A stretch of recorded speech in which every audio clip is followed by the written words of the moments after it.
I used to think I had to never stop studying or I'd forget everything. That nearly destroyed my learning. I would sit for hours grinding through textbooks and still feel empty. For years, I believed that if I took a break, my brain would just leak information like a sieve. I remember sitting in my dorm room, coffee cold, eyes burning, convinced that one pause meant failure. It was exhausting. Here's what I never knew.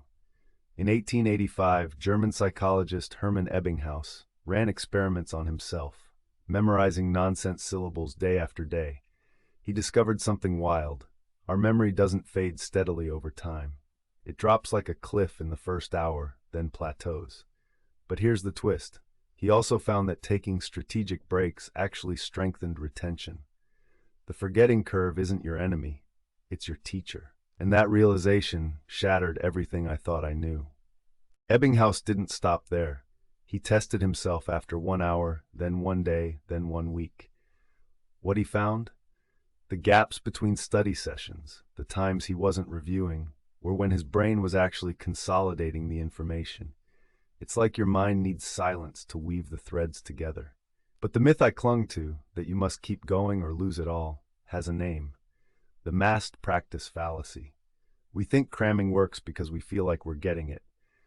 But research by Robert Bjork at UCLA shows this feeling is deceptive. Massed practice creates fluency, not learning. You walk out of that study session feeling like a genius, and 3 days later, you can't recall a thing. It's a trap your own brain sets for you. Bjork's team ran a study where students learned a list of biology terms. One group studied for 2 hours straight, the other studied for 1 hour, took a break, then studied another hour. The break group scored 30% higher on a test a week later. 30%. Just from stopping. That's the power of spacing. Now here's where it gets even deeper. Our brains are not designed for continuous input. They're designed for pattern recognition and prediction. Every time you stop, you force your brain to reconstruct the information. And that act of reconstruction is what makes the memory stick. It's called active recall, triggered by rest. The best students aren't the ones who study the most hours. They're the ones who know when to walk away. And that's a skill most of us never learn. I remember a student I worked with, Sarah, a medical resident who was drowning. She was studying 12 hours a day and failing her exams. We shifted her to 45-minute blocks with 15-minute breaks. She thought I was crazy. 3 months later, she passed her boards with flying colors. She told me, "I finally learned that stopping isn't quitting. It's part of the process." So think about your own life right now. How many times have you forced yourself through a task, convinced that pushing harder was the only way? How many nights have you sacrificed sleep, focus, and joy because you believed that stopping meant failing? This myth isn't just about studying, it's about how we approach everything. Work, relationships, creativity. We've been taught that persistence means nonstop effort.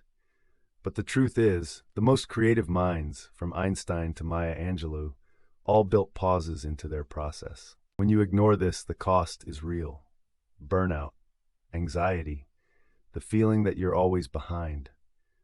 I've seen brilliant people quit their dreams because they couldn't stop grinding.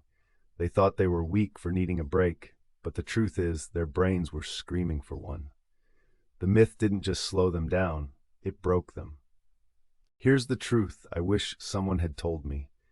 Mastering your mind isn't about how long you can go. It's about knowing when to stop. The pause is where the real learning happens. That silence, that's where you grow. If this hit home, subscribe and join me next week as I reveal the one mistake most people make when they try to focus and how to fix it in under 5 minutes. See you then. Follow for daily confidence hacks that actually work.